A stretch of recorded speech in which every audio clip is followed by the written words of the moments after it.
We'll move to questions without notice, and I'll give the call to the member for Canning. Thank you, Mr Speaker. My question is to the Minister for Defence. Can the minister confirm whether he has taken his golf clubs with him on any Defence VIP special purpose aircraft flights, and if so, on how many flights? Order. Members on my left. The member for Paterson will cease interjecting. Give a call to the Deputy Prime Minister and the Minister for Defence. Well, thank you, Mr Speaker, and can I thank the member for his question. Let me be very clear. Every place I have been, everything I have done has been in pursuit of my duties as the Deputy Prime Minister and the Minister for Defence on behalf of this country, and I stand absolutely by every flight I have ever taken on the special purpose aircraft, or for that matter, any flight that I have taken commercially. Now, Mr Speaker, this issue has been kicked along because of a dodgy spreadsheet which has been peddled and developed in the Leader of the Opposition's office. Order. The member for Barker. It's been a couple of minutes. Order. I'll call the member for Canning on a point of order. Sure. Back to relevance. Mr Speaker, the question was very specific. Whether or not the minister had taken golf clubs. Resume your seat. The minister. Order. The minister is being relevant, and I'll make sure he returns to the question. Well, thank you, Mr Speaker. The question goes to the use of the special purpose aircraft. And this has been kicked along because of a spreadsheet which has been produced by the Leader of the Opposition's office, which has been riddled with errors. Now, the fact that this is in the public domain is because this government released information about the use of the special purpose aircraft during the period of time that the minister, the now Leader of the Opposition, was the then Minister for Defence. Absolutely no information was released about the use of the special purpose aircraft during the time that he was the Minister for Defence, not one piece of information at all. Now, it begs the question, Mr Speaker, as to what the Leader of the Opposition has to hide, but we have something of an inkling in relation to that by virtue of his behaviour since he's been the Leader of the Opposition, because as the now Minister for Defence, my office has logged numerous requests from the Leader of the Opposition about him going on special purpose aircraft, including in the last 6 weeks 2 times at least in writing to go to a game at the Matildas. Order. Order. Members on my right. The Leader of the Opposition on a point of order. Thank you very much, Mr Speaker. I seek clarification from you. Is it your ruling that the minister is in order? Given the question was particularly tight, can the minister confirm whether he has taken his golf clubs with him on any Defence VIP special purpose aircraft flights, and if so, on how many flights? Order. It couldn't have been a tighter question. And for his confirmation. The Leader of the Opposition knows there is only one point of order on relevance, which has been taken before. The Minister for Home Affairs, I'm just going to ask the Minister, he is talking about special purpose flights. I'm just going to make sure his answer is relevant to the question. And it is, Mr Speaker, just a little revealing of what hurts them the most about the fact that they are now in opposition. Because as sincere public servants, we might think that they regret the fact that they don't have the opportunity to serve the Australian people, but we know in their darkened rooms the only conversation they're having is about how they get back on the planes. Because if the requests from the Leader of the Opposition to my office is any indication, it has been their singular focus. Mr Speaker, the special purpose aircraft are an important capability which facilitates government travel. We use it appropriately. Those opposite know it. Their attempt to politicise it is pathetic, but worse, it reeks of hypocrisy. Order.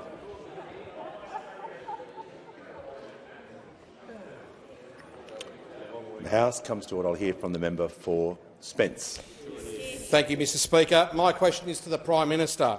The date for the referendum for Aboriginal and Torres Strait Islander recognition through a voice has now been set. What is the significance of this referendum for our country? The call to the Prime Minister. I thank the member for Spence for his question and for indeed hosting the event last Wednesday, where we set October 14th as the day when every Australian will have a once-in-a-generation chance to bring our country together and change it for the better, to vote for recognition and listening so that we can get better results, to say yes to an idea that has come from Aboriginal and Torres Strait Islander people themselves, with the support of over 80% of Indigenous Australians. People from all sides of politics, all faiths, all walks of life have come out in support of the yes vote. And last night we saw a true Australian hero, John Funn, lend his voice and his iconic song to the Yes campaign. An inspirational ad showing the moments that have united our country and taking it forward. As he sang, we're not going to sit in silence, we're not going to live with fear. Those opposite have now committed to a second referendum. They say that if Australians vote no on October 14, they'll be subject to another referendum during the next term if they're successful in winning the next election. They're already planning the sequel while doing everything they can to sabotage the original. Their second referendum, though, won't be on what Indigenous people have asked for, just recognition, not a voice. But then on the voice, they say they're going to legislate for a voice as well. So let's get this right. Beneath all of this fear campaign, both sides are saying that they support recognition. Both sides are saying they will legislate for the voice. The difference is, though, they don't want it enshrined in the Constitution as Indigenous people have asked for. They know better, Mr Speaker. The Leader of the Opposition says he'll acknowledge that Indigenous people are here and that our history goes back and that it should be acknowledged, but he won't talk with them or listen to them. That is what this is about. It shows that it's all about politics, not about the substance, that is before this referendum. Well, Australians will have the opportunity to vote for recognition through the form that they've been asked for on a voice so that we can listen, so that we can get better results. Because when you listen to people who are directly affected by an issue, you will, of course, get better outcomes. The member for New England. Give the call to the member for Canning. Thanks, Mr Speaker. My question is to the Minister for Defence. Can the Minister confirm whether anyone outside of his family, personal or departmental staff have travelled with him on his Defence VIP special purpose aircraft flights? Give the call to the Minister. The Deputy Prime Minister and the Minister for Defence. I can confirm that there are those who have, ministers from other governments, representatives of other governments, representatives of the media. But let me again be clear that there are legitimate reasons why those who are not on our staff or in the department would be aboard a special purpose aircraft. But the guidelines that are in place I completely comply with, but so do every other person in the government who uses the special purpose aircraft, and I absolutely stand by the way in which all persons on this side have complied with those guidelines. Again, let me be clear. The special purpose aircraft is a critical function which those opposite well know, which facilitates government travel. And the degree to which the Leader of the Opposition has been desperate to get back on those special purpose aircraft ever since he lost government says everything about what he misses most about being in government. Has the Minister concluded his answer? I give the call to the member for Holt. Thank you, Mr. Speaker. My question is to the Minister for Employment and Workplace Relations. How is the Albanese Labor government closing loopholes that undercut pay and conditions for working Australians? The call to the Minister for Workplace Relations, Minister for Employment and the Minister for the Arts. Thanks very much, Mr. Speaker, and thanks to the member for Holt, who has spent all her time, both in this parliament and beforehand, trying to make sure that wages are moving for some of the lowest paid Australians. Last year, this parliament legislated for secure jobs and better pay. This year, this parliament, and today, this afternoon, immediately after question time, this government will introduce legislation designed to close the loopholes that undercut wages and conditions in this country. There are four main loopholes that need to be closed. The first relates to the gig economy, then to wage theft, then to casuals, and then to labour hire. On the gig economy at the moment, for all those people working in the gig economy, because they are not technically employees, every single one of their rights falls off a cliff. They have no minimum rates of pay. They have no guaranteed conditions. Every one of their rights falls off a cliff because of the method of engagement. What this government's legislation will do will it be to accept the flexibility. Australians want the technology, people want the flexibility, but you have to be able to have 21st century technology without having 19th century working conditions going with it, and that will be reflected in today's legislation. On wage theft, it has always been the case, as it should be, that if a worker steals from the till, it's a crime. But it should also be a crime if the employer deliberately steals from the worker. And we saw under those opposite time after time after time where they'd make tough words about wage theft but then do nothing about it in this parliament, to the point where they went through the charade in this House of introducing legislation to make wage theft a crime, voting for it here and then voting down their own legislation once it got to the Senate.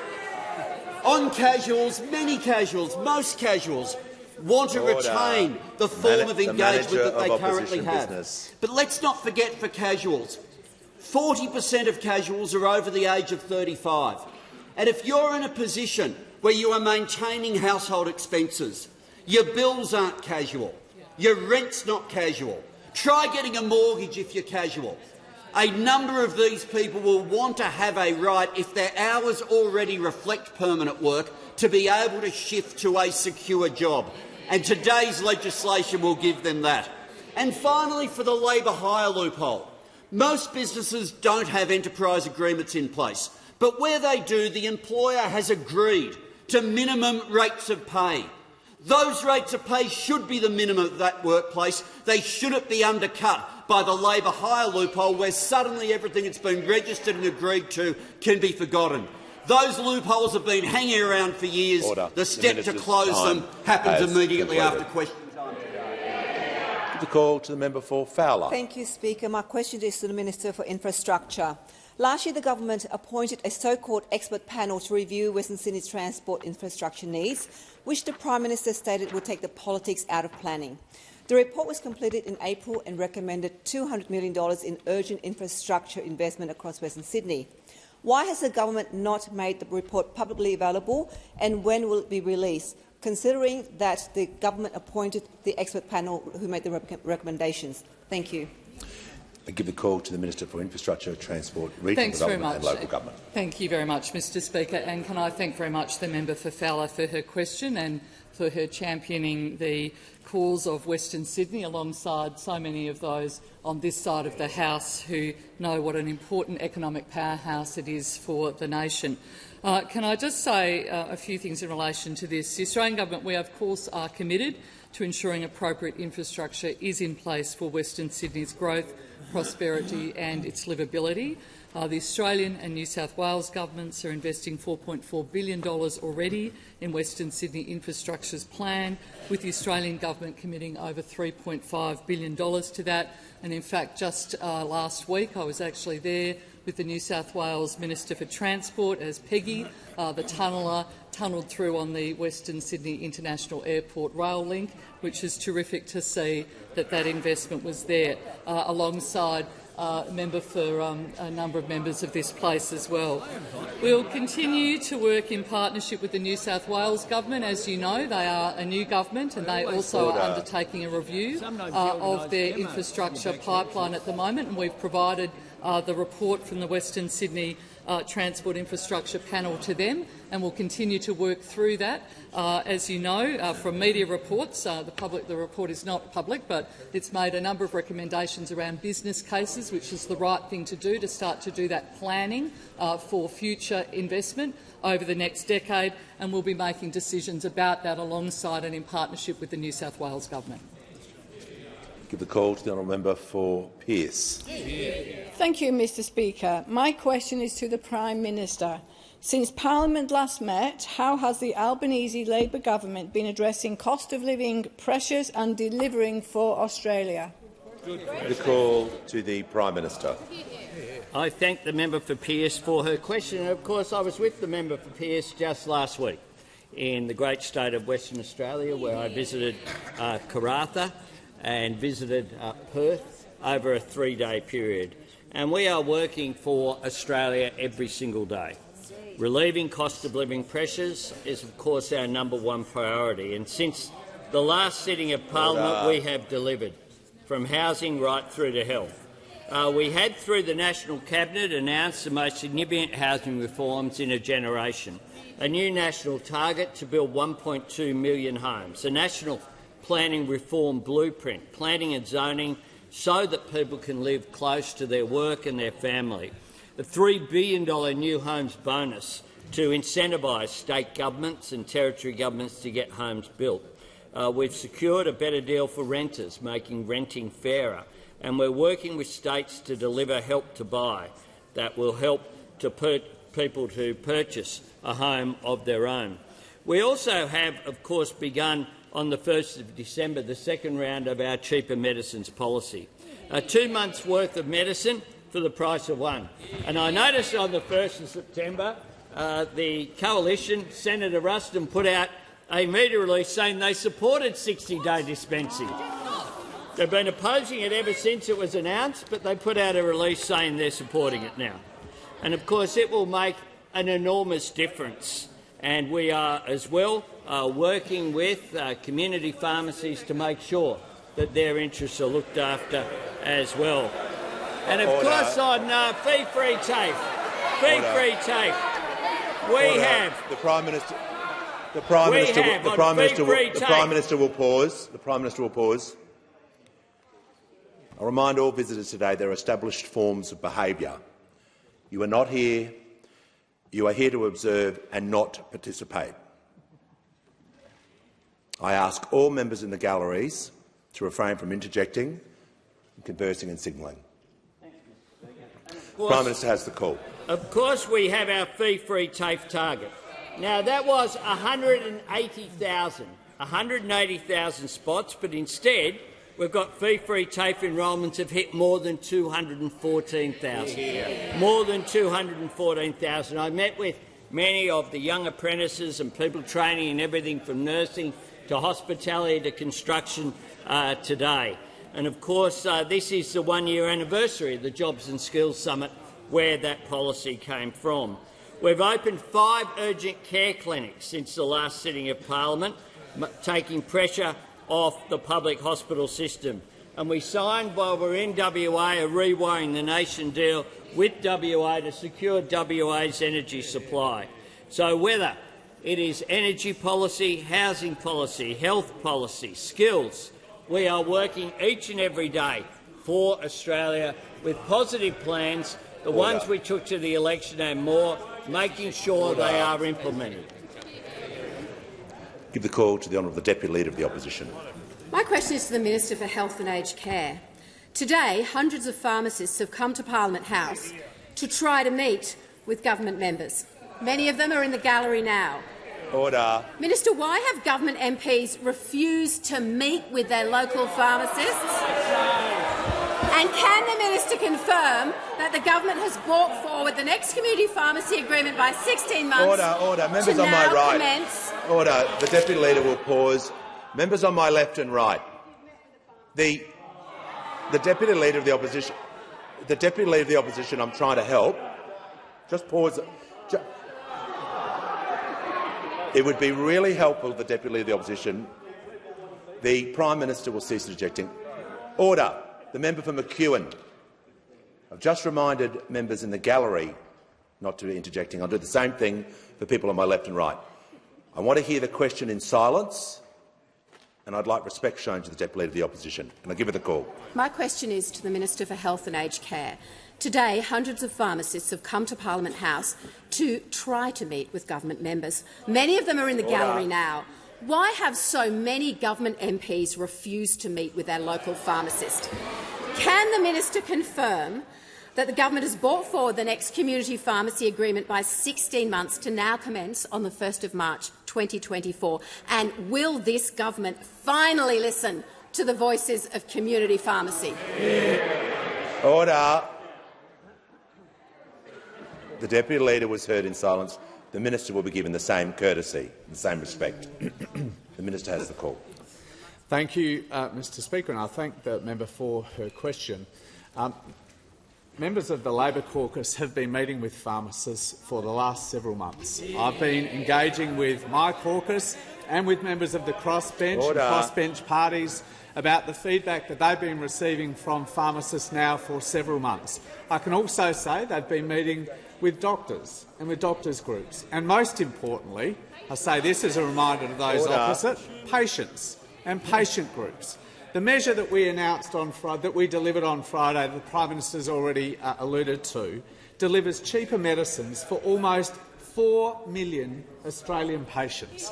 4 million Australian patients. Those with ongoing health conditions like heart disease, high cholesterol, high blood pressure, osteoporosis and so many others besides. This is delivering on advice that those opposite received 5 years ago. 5 years ago. Minister, this cannot be on.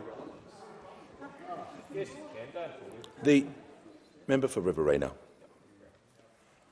Everyone just needs to cool it. The Deputy Leader of the Opposition on a point of order. Thank you, Mr Speaker. There is an important and relevant part to my question, Minister. Can the minister confirm that the government has brought forward the next community pharmacy agreement by 6? Yep. The Leader of the House. Point of order. The relevance point of order that can be taken once during an answer is not there for the questioner to say there was one bit of her question that was relevant, which is what has just been put to the chamber. So far, the minister was asked about meetings, he was asked about timings, he's listing who he's met with, when he has met them and who, everything else. So, of course, he's being relevant. I appreciate the Deputy Leader would like him to be relevant to a certain part of the question, but under the standing orders, he is being directly relevant, and I ask him to continue. Thank you, Speaker. I'm simply pointing out that members on this side have been meeting with all interests in this area, with pharmacists, the pharmacist lobby, with individual pharmacists and their electorate, but also with doctors' groups and patient groups. And have a look at what patients' groups said on Friday about the delivery of this measure. I've been asked question after question by those opposite about this measure, and not one of them has ever alluded to the interests of patients. Not one of them has ever alluded to the interests of millions of patients who benefit from this. I can say confidently, that those on this side have met with pharmacists time and time again to understand their view of this measure. Now, to the second part of the member's question, that is about the new funding agreement, or what we call the Community Pharmacy Agreement, I did confirm last week that we had agreed to a request from the Pharmacy Guild, the main pharmacy lobby group, to bring forward negotiations for that agreement, with the aim, if possible, of securing a new funding agreement by the 1st of March. Now, that commitment was contingent upon a decision by the Guild to stand down their campaign against this measure, against this measure. A reasonable person in this building might question whether that commitment is being delivered upon. A reasonable person in this building might question whether that commitment is being delivered upon. But that is a commitment that we have made, and we intend if it's reciprocated by the other side in negotiations, to delivering over coming months? The member for Casey is getting close to being warned. So is the Leader of the Nationals. When the House comes to order, I'll hear from the honourable member for Hunter. Thank you, Mr Speaker. My question is to the Minister for Skills and Training. What have been the results of the Albanese Labor government's fee-free TAFE program in its first 6 months? Give the call to the Minister for Skills and Training. Well, thanks, Speaker. Can I thank the member for Hunter for his question and his strong advocacy for tradies and the TAFE sector in his electorate and beyond. Can I say, Speaker, as the Prime Minister said almost a year ago, in fact just over a year ago today, the Jobs and Skills Summit was convened, and the first announcement arising out of that summit was the announcement of having 180,000 additional fee-free TAFE and VET places for 2023 in order to make sure we supplied the skills to our economy. Now, upon election, we realised not only did we inherit $1 trillion of public debt from those opposite, we inherited a massive skills deficit across the entire economy. Didn't matter what trade or what profession, what sector of the economy, there were shortages and we needed to attend to them. Well, I'm happy to say, as the Prime Minister already indicated, that we have exceeded the target both in time and numbers when it comes to this initiative. We've now delivered to 215,000 Australians courses in areas that will acquire, where they can acquire skills in existing and emerging demand. That's exactly what we need. It's what those students need. It's what workers need. It's what our businesses are crying out for. And we've done that by working with industry. And we've done that by working with employers who've told us what they've needed. And we've done that talking to state and territory governments. In fact, last week I was with the Prime Minister and indeed the member for Swan at Bentley TAFE, where we met students. They told us that these cost barriers that were being removed provide opportunities for them to enrol in areas that they wanted to work in but they had difficulties affording to enrol. So this is meeting the needs of those students. I spoke to employers who've said that they were paying, in some instances, the fees of those students, and all of a sudden it was a cost barrier removed for those employers, and they therefore increased the amount of apprentices they put on as a result of removing that cost barrier.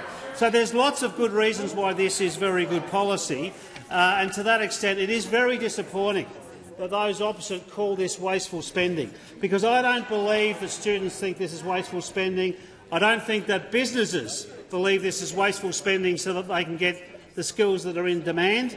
And I don't think certainly others who've spoken with us believe it's anything other than a very important initiative to supply skills that are in need. Now, I know there's a number of students that are from Canberra Institute of Technology that met the Prime Minister and I this morning. There's who's in the gallery, Archie, who said fee-free TAFE is allowing him to study a certificate in cyber security, an area in much demand, and Megan, who's studying hospitality. These are the skills that our economy needs, and we'll continue to work with state and territory governments and employers to make sure we deliver them.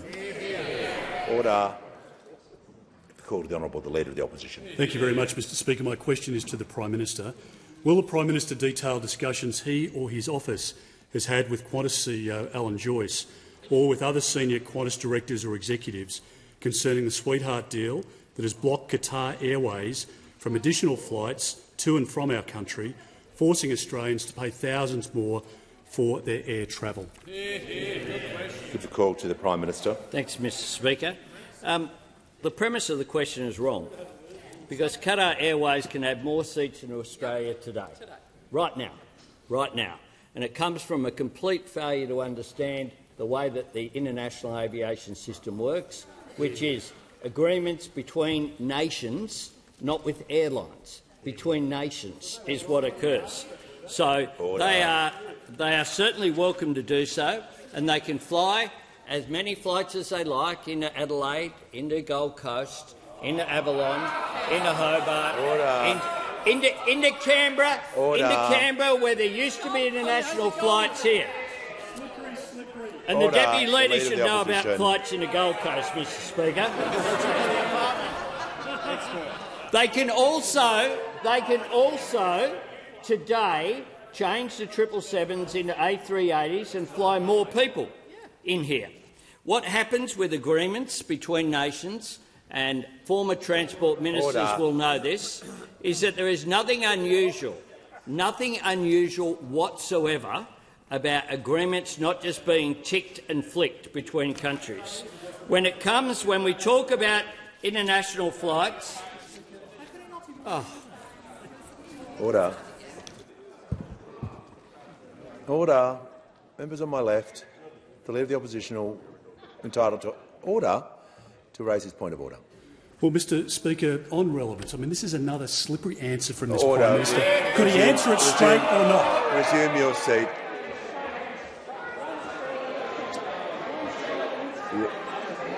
Resume. The Leader of the Opposition. The Leader of the Opposition will cease interjecting immediately. So I can hear from the Leader of the House. Thanks, Mr Speaker. Point of order on two matters. One, that point of order was an abuse from beginning to end. And secondly, the practice makes completely clear that when you leave the dispatch box, continuing to interject out of your place is highly disorderly. The Leader of the Opposition knows that was an abuse of standing orders. We're just going to move on. And there'll be sorry, Prime Minister, but there'll be no more today. Prime Minister has the call. Thanks, Mr Speaker. My government supports competition. But global aviation is not a free-for-all, which is why Qantas, when they decided to fly from Perth into London, had to get QF9 to go from Melbourne to Perth and into London, because they're restricted to just 2 slots. That's why Qantas can't fly into, or any Australian airline, into Paris whenever they like. There's restrictions on flying into Rome. There is no air services agreement with Europe. We have the most competitive aviation market in the world, bar none. And the former minister shakes his head to agree.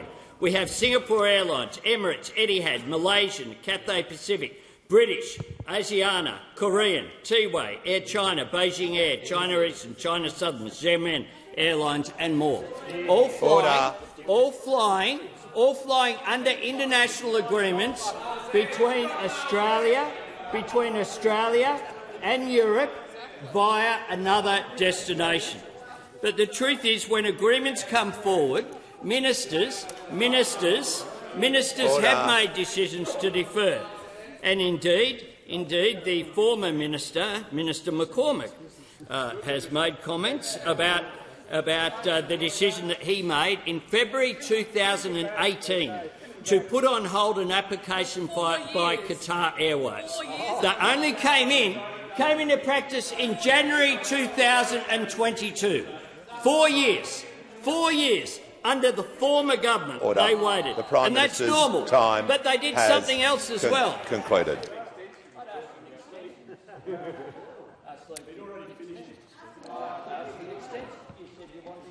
The Prime Minister has asked for if someone can move an extension for the. Is leave granted for the Prime Minister to have an extension of time? Leave is not granted. Order.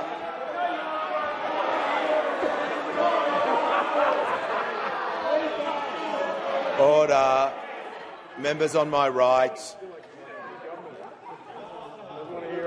Order. When the House comes to order, I'll hear from the member for Gilmore. My question is to the Treasurer. How is the Albanese Labor government addressing cost of living pressures and inflation, and what approaches has the government rejected? The call to the Treasurer. Thanks very much, Mr Speaker, and thank you to the member for Gilmore for asking a question that those opposite dare not ask. They never ask us about cost of living pressures in the economy. Mr Speaker, we know Australians are doing it tough, and that's why our highest priority is rolling out billions of dollars in cost of living relief in ways that take the edge off inflation rather than add to it. Now, we are making welcome progress in the fight against inflation, but we know that people are still under pressure. Higher interest rates, which began rising before the election, are putting people under pressure and slowing our economy substantially.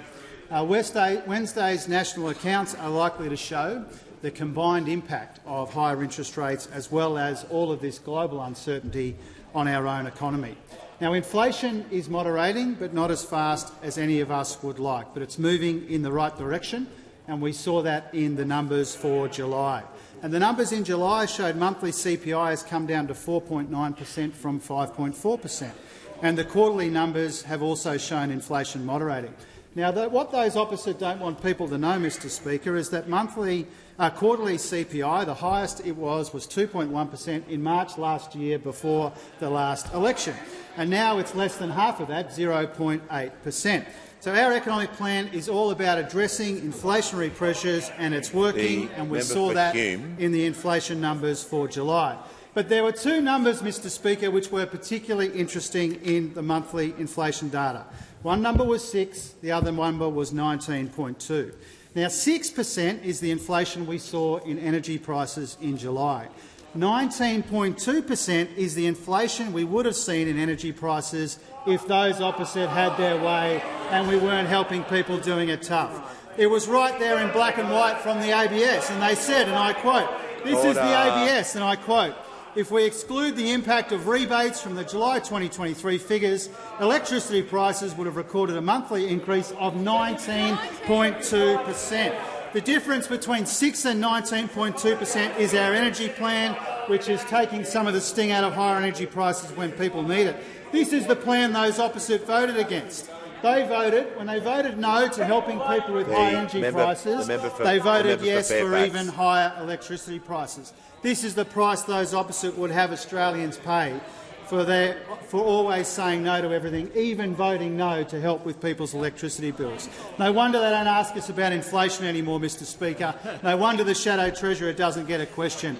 He helped create the problem with a decade of chaos. He kept power price rises secret until after the election, and then he voted against people doing it tough. This is the Taylor trifecta, Mr Speaker. This is the mess that we were left with. We take responsibility for cleaning it up. We are working for Australia, and our inflation plan is working as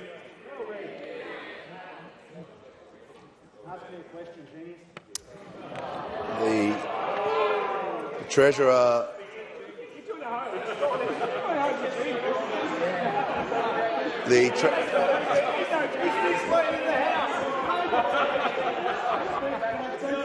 Order. Members on my right, the Treasurer will cease interjecting. The member for Page will wait till he's called, and members on my left will cease interjecting. The member for Page has the call. Speaker, can I thank the Treasurer for his compliment? My question is to the Prime Minister. Will the Prime Minister detail discussions he or his office has had with Qantas CEO Alan Joyce or with other senior Qantas directors or executives concerning the sweetheart deal that has blocked Qatar Airways from additional flights to and from Australia, affecting exporters and Australians to pay thousands of dollars more for air travel? Order. Members on my right, the Minister for Infrastructure will cease interjecting. And the Prime Order. Members on my left and right, the Prime Minister will be heard in silence. Thanks, Mr Speaker. I thank the Shadow Transport Minister, Trade Minister, for his question. The Shadow Trade Minister doesn't know that freight is unlimited. Unlimited. Any airline, anywhere, anytime. And he asked the question about the impact. The Prime Minister will pause. The Prime Minister will pause. The member for Page has asked his question. He's warned. He will not interject on the Prime Minister for this answer, or he'll leave the chamber. The Prime Minister has the call. Thanks very much, Mr Speaker. As I was saying before, with regard to this question, this issue of Qatar, I'll make 2 points. One is that the deal that was asked for in February 2018 took not that term, took till January 2022 to come into place. And that was an interesting deal, Mr Speaker, because it wasn't just over flights. What they did on that deal was put in a safeguarding mechanism into the deal, a special thing which other countries have not had to do to safeguard Australia's national interest. That was put in the agreement between Australia and Qatar. Unlike any agreement that was done during the 6 years in which I was a minister, there was a special agreement put in, and I agree with the actions of the Transport Minister. Prime Minister will pause. The Manager of Opposition Business. Well, Mr Speaker, on relevance, it was a very specific question about the discussions the Prime Minister has had with Qantas's chief executive or senior directors or executives. The Prime Minister is conspicuously avoiding dealing with that matter. If he doesn't have an answer, he should be sacked. Resume your seat. The Prime Minister is being relevant under the standing orders. Order. He's being in great detail about the arrangements of deals regarding the airlines mentioned. You mightn't like the answer, but the Prime Minister is being relevant, and he has the call. This updated deal was a special arrangement between Australia and Qatar because the Australian government at the time was clearly concerned about an abuse of market power. I assume is why it was put in to the agreement. Something that I don't think has been out there. I don't think there was a media release done at the time, but that was done. That was done because of the special circumstances which are there. So if you want to keep asking questions about this, we'll go through the whole answers. The whole answers. And I had one extensive conversation with someone about Qatar. It was not someone from Qantas. It was not someone from Qantas.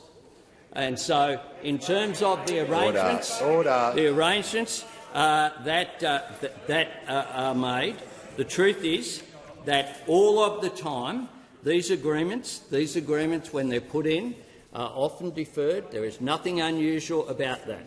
And indeed, Qatar, when I was a minister, had their access doubled from 7 to 14 flights in February 2009. There's an aviation green paper process underway to make sure that we get all of the settings right, just as when I was a minister I put in place measures of the green paper and white paper which set Australia up with the most competitive aviation market in the world, bar none. Order. The Treasurer, Minister of Infrastructure, will cease interjecting so I can hear from the member for Macquarie. Thank you, Speaker. My questions to the Minister representing the Minister for Emergency Management. Today's declaration of catastrophic fire danger weather in Queensland is a sobering reminder that the high-risk weather season has commenced. What is the Albanese Labor government doing to prepare for the summer ahead? Call to the Minister representing the Minister for Emergency Management. Thank you, Mr Speaker, and could I thank the member for Macquarie for her question. I think many in this House will be aware that her community has been more or less relentlessly hit by natural disaster for the time that she's been in this parliament. She and her family also lost their own home to natural disaster, and she's chosen to take that tragedy and come here to Parliament in part to represent communities around this country who experience these great losses, and I just want to say what a privilege it is to work with her.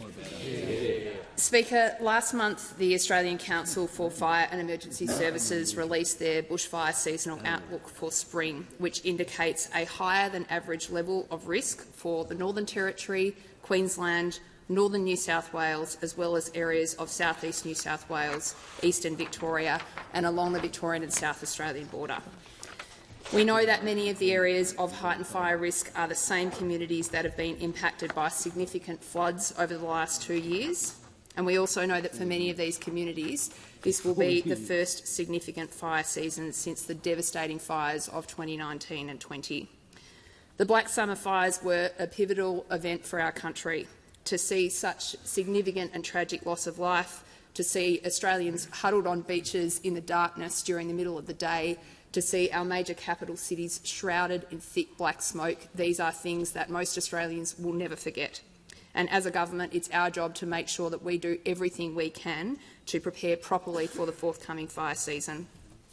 To that end, Minister Watt has been convening meetings of the National Emergency Management Ministers. And last week they received a briefing on the long-term forecast for this season, which tells us that because of the weather patterns, there is not only increased risk of bushfires but also increased chance of heat waves and cyclones.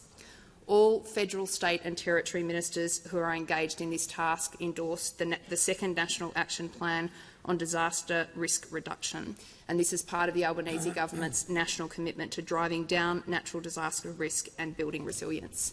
Speaker, it is very obvious that climate change is increasing the frequency and severity of natural hazards and disasters.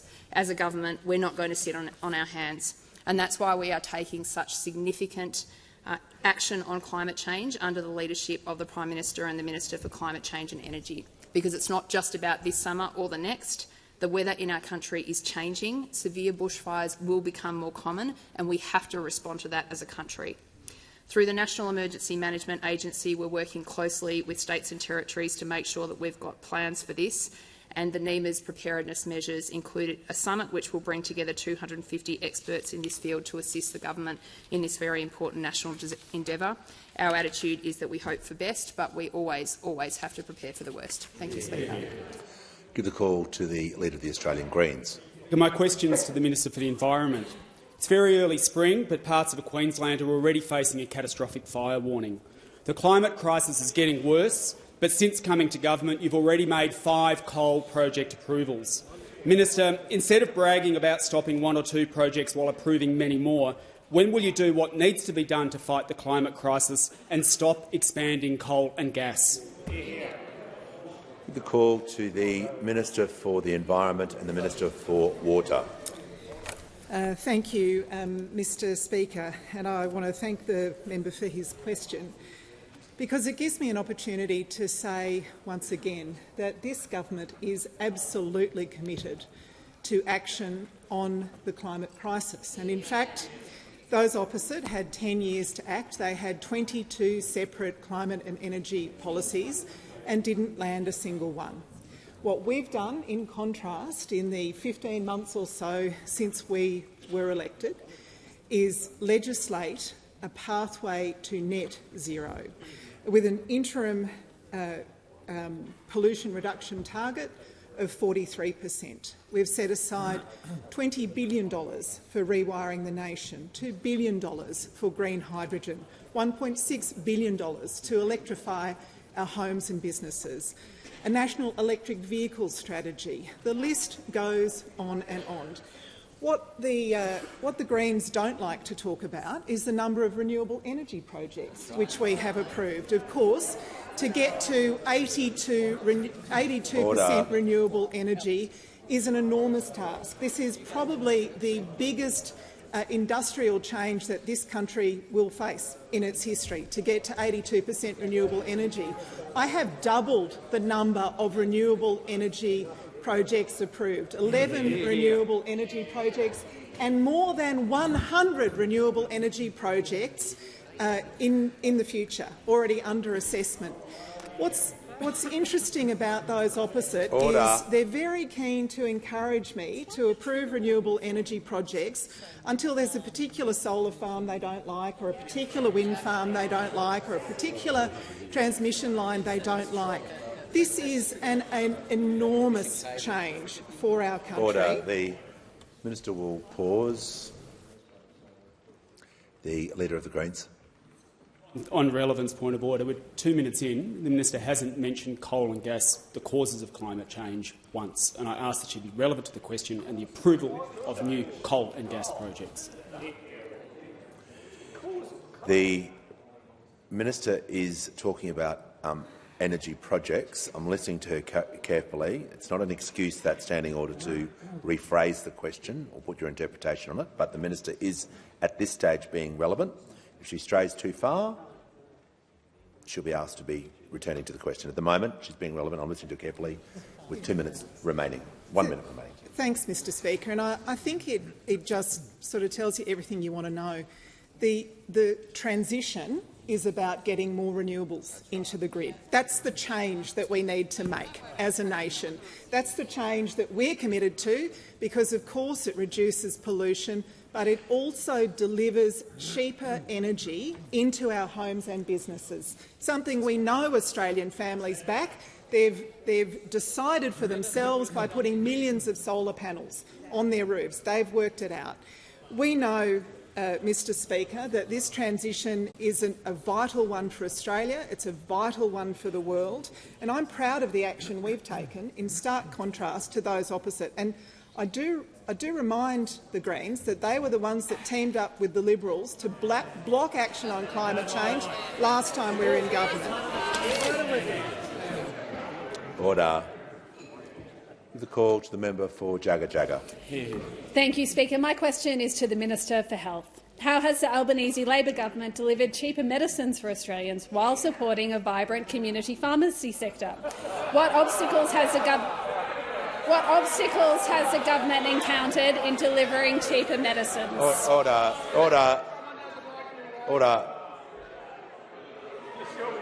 Members on my left. Members on my left, I couldn't hear the question. Order. The member will restate her question. Order, and if people interject, they won't be here to hear it either. Give the call to the member for Jagga Jagga. My question is to the Minister for Health. How has the Albanese Labor government delivered cheaper medicines for Australians while supporting a vibrant community pharmacy sector? What obstacles has the government encountered in delivering cheaper medicines? Call to the Minister. Order. Give the call to the Minister for Health and Aged Care. Well, thank you, Mr Speaker. I thank my friend and colleague, the member for Jagga Jagga, for that question, because she, at the last election, promised cheaper medicines to her community. And in just our first 12 months, we've delivered three waves of cheaper medicines reforms that are saving hundreds and hundreds of millions of dollars for those patients. And on Friday, we delivered the fourth wave, allowing almost 4 million Australian patients to ask their doctor for a 60-day script for almost 100 common medicines for ongoing health conditions, things like heart disease, high cholesterol, high blood pressure, osteoporosis and much more. Mr Speaker, 2 scripts for the price of 1, effectively halving the cost of medicines for almost 4 million Australians, Mr Speaker. Now, this isn't just good for their hip pocket, because we know from overseas evidence it's also good for their health, improving medication compliance by as much as 20%. Order. And it will the also Prime Minister, free up the millions. The Health Minister will pause. The Deputy Leader of the Opposition and the Leader of the Nationals are now warned. The policy is once you're warned, if you interject again, you leave. The Minister in continuation. Thank you, Speaker. So good for the hip pocket, good for their health, but it will also free up millions of GP consultations instead of just having to issue routine, repeat scripts, as we know desperately needed out there for more serious health conditions. So it's good for the cost of living and it's good for the health system. That's why so many other countries have been doing this for years, Mr Speaker, and that's why every doctors group, every patient group has strongly supported the policy of 60-day scripts. But I'm asked, Mr Speaker, who stood in the way of this policy? I'm asked who stood in the way. Well, 5 years ago, Mr Speaker, those opposite stood in the way of cheaper medicines by refusing to accept exactly the same advice from the medicines experts as we received last summer. So, I think I know where this is going. I'll give the call to the Deputy Leader of the Opposition. Mr Speaker, on relevance, how can this possibly be relevant when the government is ripping out thousands of dollars from community pharmacy and making patients pay? You know it. I'll hear from the Leader of the House, but I think we know where this is all going. Just 2 things, Mr Speaker. The first, that was clearly an abuse of a point of order, and secondly, the Deputy Leader had already been warned.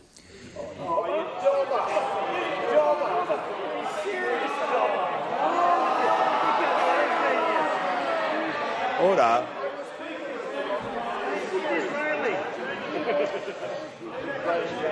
Members on my right will order. It's first day back, and I know everyone's a little excited. The member for Riverina is not helping, trust me. And, of course, I'll hear from the member for Wannon. Why was it abuse when the Deputy Leader was asking a very legitimate question? Resume your seat. Resume your seat. Resume your seat, or you'll be going the same way. Order. Standing orders are there for a reason, to maintain dignity of the House. That interjection and that intervention was not within standing orders. The Deputy Leader of the Opposition will remove herself from the chamber.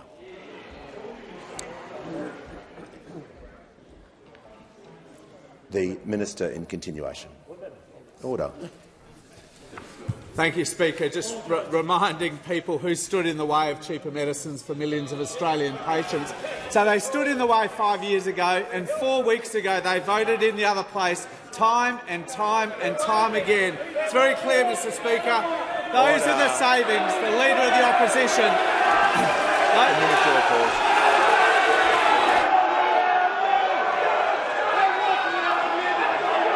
Order. Order. Members will leave the galleries quickly and quietly.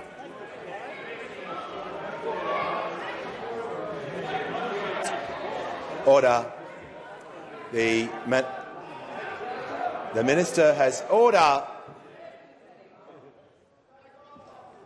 The manager will resume his seat.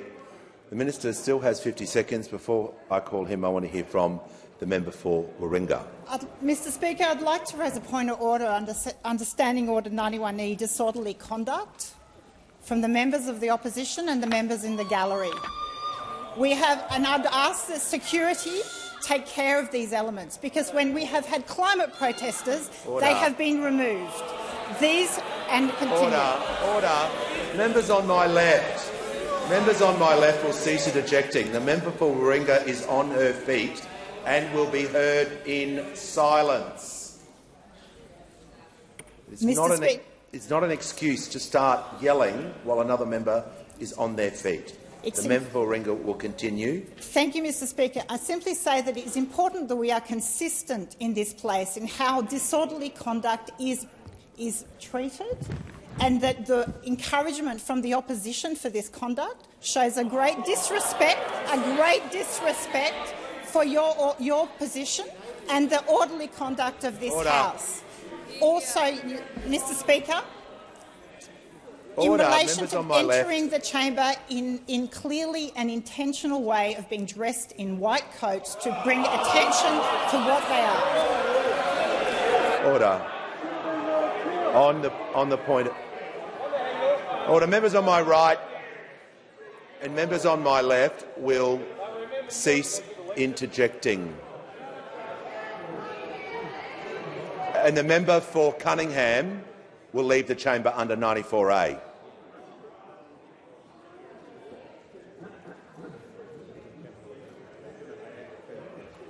The manager on that point of order. Well, on that point of order, Mr Speaker, there was a reflection on the opposition in that point which is completely baseless and should be withdrawn.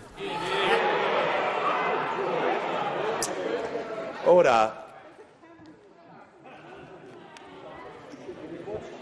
Order. Just going to ask the House to be silent. The member for Warringah was raising a point about conduct within the House. I warned those in the gallery early in question time today that they were not to participate and were not to interject during question time. As a result of their behaviour, they have left the chamber. But I want to say this going forward. There will be no interjections from the gallery. There will be no movement noise from the gallery out of respect for this parliament, but also the other Australians that are in the gallery. So for the rest of this week and for the rest of the time that I'm Speaker, that will not happen again. Order. The member has been asked to withdraw a reflection. I'm going to ask her to do that. Order. The manager of opposition took offence. Yes. Resume your seat. Resume your seat. Order. I want to hear from the Leader of the House. I couldn't hear what the member was saying, but if someone has taken an offence, my policy is for someone to withdraw on both sides of the chamber. I respect that, Mr Speaker. I simply want to draw your attention to the fact that what the member for Warringah did was drew your attention to conduct of members. Now, that's different to name-calling or what is normally considered a reflection on members. If it is impossible to even take a point of order reflecting on the conduct and drawing to the attention of the chair the conduct of speakers, then a whole lot of points of order can't be taken. What the member for Warringah did is a completely legitimate way of drawing the attention to the chair to how members are behaving. That can't be considered a reflection. Order. The member for Hume. Just going to ask the front bench on both sides to cease interjecting, so I can hear from the manager. Order. Specific statement from the member for Warringah, words to the effect that the opposition had been complicit in what had occurred. That is an offensive remark, and she should withdraw. Look, I think the point's been made. I'm just going to ask the member to withdraw so we can move on with question time to assist the House. I withdraw, and I also request, Mr Speaker, that the members of the opposition cease calling out to the— No, resume your seat. Resume your seat. We're going to continue with question time and the order. And trust me, if people interject on the minister and his remaining answer, they won't remain here either. The minister has the call. Thank you. Well, amid all of that, what is clear is that these savings the Leader of the Opposition was determined to block. Determined to do everything possible he could block. Well, we're just as determined to back patients in right to the hilt, Mr Speaker, just as determined. Now, we are determined for there to be a vibrant future for the community pharmacy sector. That is why we're reinvesting every single dollar the Commonwealth saves from this measure.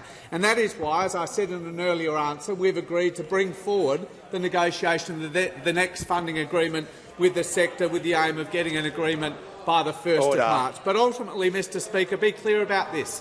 From our perspective, good health policy is about the interests of patients, and that's what cheaper medicines delivers.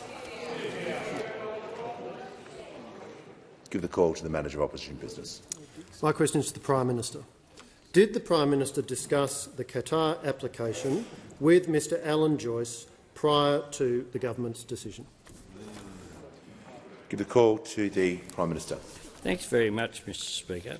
I've gone through the one substantive conversation that I had, and I've said that was not with Qantas, and I received no lobbying from Qantas about this issue. I can't be clearer. I can't be clearer than that, Mr Speaker. The Leader of the Opposition. The Leader of the Opposition will cease interjecting. This issue, Mr Speaker, goes to the way that global aviation operates. And I've said that in my time as Minister there was one doubling of Qatar Airways eligibility into the gateway airports and one rejection of another application that Qatar put whilst I was the Minister. But the specific agreement that was put into the Australia-Qatar government-to-government agreement was proposed by the then Deputy Prime Minister, Minister McCormack, prior to the second arrival, the sequel of that no one asked for, Barnaby Joyce's election as Deputy Prime Minister a second time. That introduced a safeguards article for Australia, making sure that there wasn't any abuse of market power put in there by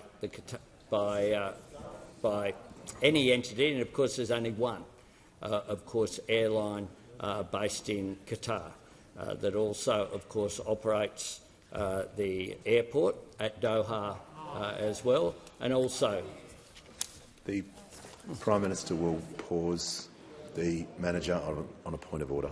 Well, Mr Speaker, on relevance, the Prime Minister did come to a direct answer. He's now off on ancient history, and frankly, he's got no more to say. Resume your seat. The Prime Minister is being relevant. He was asked a question about the Qatar application. He's talking directly about the Qatar application. Prime Minister has the call. Thanks, Mr Speaker. They asked questions, but I'd suggest that they actually should have asked questions to people on their side who understand the aviation sector. And if they'd done that, then they wouldn't have gone down this rabbit hole, because there are people on that side who understand the way the air services agreements work and the way that global aviation works as well, which is not a free-for-all. Australia seeks access to international markets.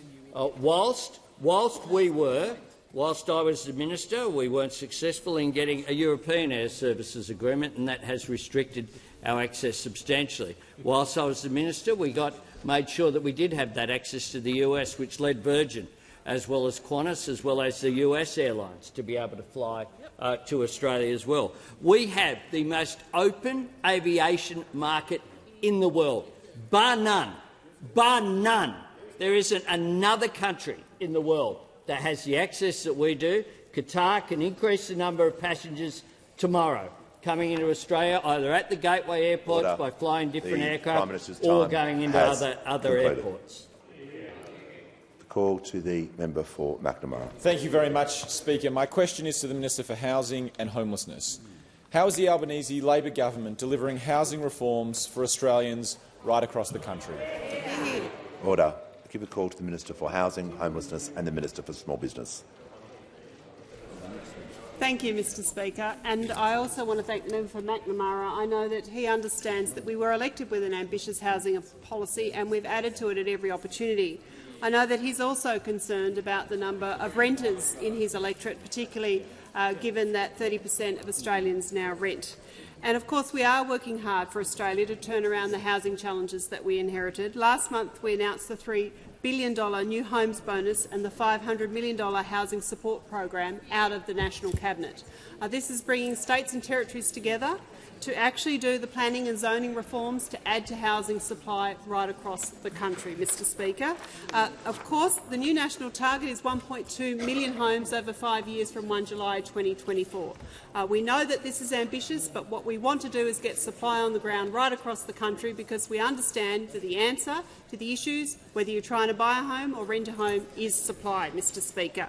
Indeed, for the first time in history, we've also had some progress on renters' rights. We're now working towards some national consistency for renters. So whether you're a renter or a landlord right across the country, you'll understand your rights and obligations, and we want to make sure that no renters anywhere in the country lose any existing rights. We're taking important steps to make sure that rental increases can occur just once a year in every jurisdiction. We're moving towards nationally consistent policy to require genuine reasonable grounds for eviction, and of course we're phasing in minimum rental standards across the country. These are significant and they will make a real change for renters right across Australia, Mr Speaker. And indeed, it's not just us saying this, but it's the experts and those working in the housing and homelessness area that say this. Indeed, our announcements have been welcomed, particularly by the Community Housing Industry Association, who described them as, and I quote, a real policy breakthrough. National Shelter said it was, quote, long overdue reform.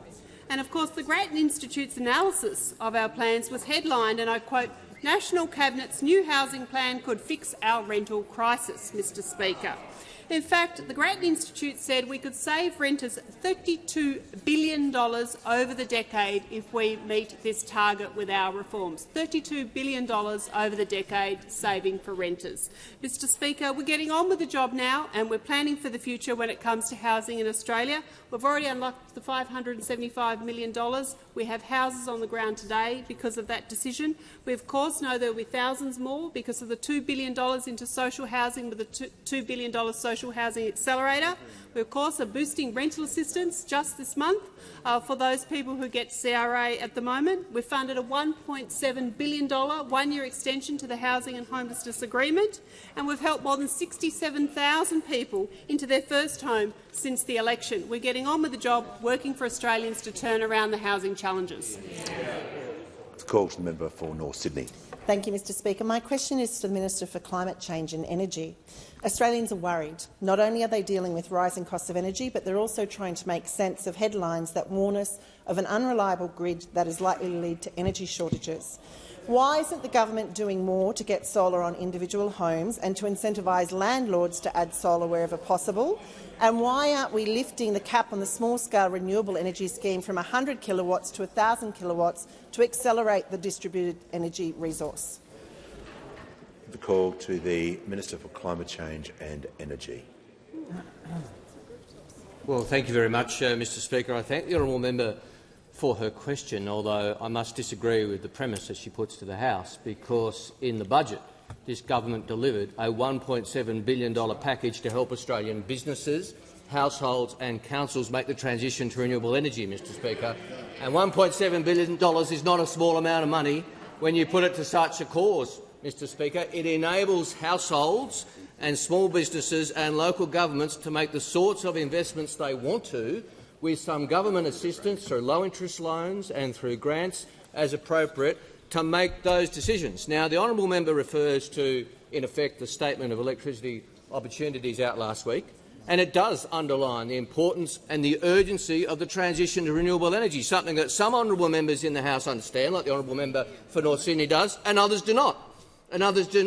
Now, these warnings from the energy market operator, as was contained in last week's Statement of Electricity Opportunities, are not new. There were similar warnings given in the same statements in 2019 and 2020 and 21, almost exactly the same wording in many instances. The difference is, in this instance, this government is acting. The previous government had 21 energy policies, couldn't land one, and as a result we saw 4 gigawatts of dispatchable power leave the grid and only 1 gigawatt come on, a situation we are remedying. The call to the honourable member for Lyons. Thank you, Speaker. My question is to the Attorney-General. Can the Attorney-General update the House on the referendum for Aboriginal and Torres Strait Islander recognition through a voice? Give the call to the Attorney-General. I thank the member for Lyons for his question. It's timely to remind those opposite and all Australians what this referendum is actually about, because, as the member for Barara and many others have commented, the No case wants to debate every issue imaginable except the one that's on the ballot paper. The issue on the ballot paper is the addition of 3 very straightforward sentences to the Constitution.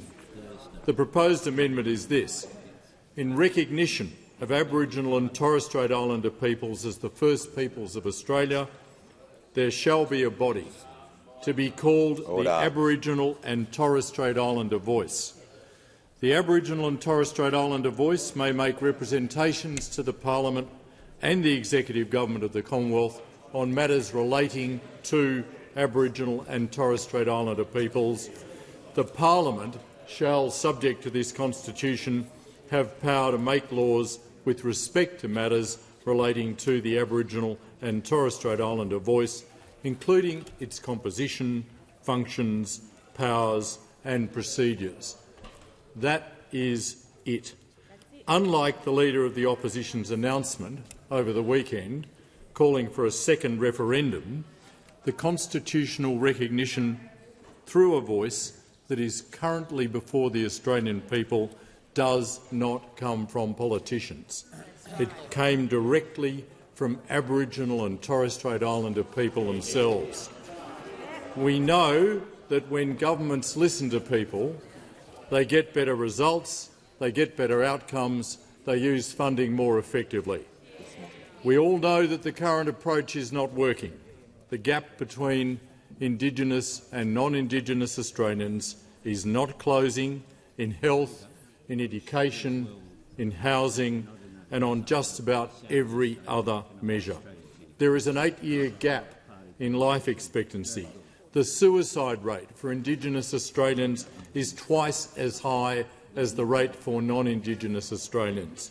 Rates of disease and infant mortality are higher for Aboriginal and Torres Strait Islander people. After years of failed programs and policies, Indigenous Australians are not seeking a purely symbolic form of constitutional recognition, which would not do anything to turn things around. What is needed is a practical form of constitutional recognition. What is needed is a voice. Call the Prime Minister. Thanks, Mr Speaker. I ask that further questions be placed on the notice paper. Before I call the member for Gippsland, I'll take a question from the Leader of the House. Thanks, Mr Speaker. I have a question for you. While the House itself will be understandably a robust place, we all have a special obligation to make sure that the people who are employees of Parliament House have a safe workplace. Following the incident that happened during question time today, it's been reported that some of the parliamentary staff have been subjected to verbal abuse by people who are in the public gallery. I'd simply ask you, and I'm sure it's the wish of members, in making sure that this is a safe workplace, to review available footage, including reviewing, including if it is found that what has been reported is accurate, checking whether any of the people who have behaved that way had been personally signed into this building or to the Speaker's gallery. I thank the Leader. I want to make it clear, as a presiding officer, I shall take action if there is any abuse towards security staff or indeed any staff in this building. I'll review the relevant information. The member for McEwen will cease interjecting while I'm talking, and I shall review and indicate to the House if any action is required. I call the member for Gippsland. Thank you, Speaker. And my question is to you, Speaker, and I'm seeking your guidance in relation to the possibility of utilising therapy or welfare dogs in the Australian Parliament House workplace. As a former minister, and I was very heavily involved with the role of psychiatric trained assistance dogs supporting veterans in their recovery from mental health issues. And that training does occur here in the ACT. So I'm wondering, Speaker, whether it may be possible to consider regular visits to the Australian Parliament House of such dogs as they're doing their training, and whether you'd consider such a trial. So I guess my question, Speaker, is would the Speaker be willing to investigate this idea further and report back to the House? I'm happy to report to the member, and I thank him for that question. I will raise the matter with the President of the Senate and report back to the member directly. And I call the Leader of the House with papers.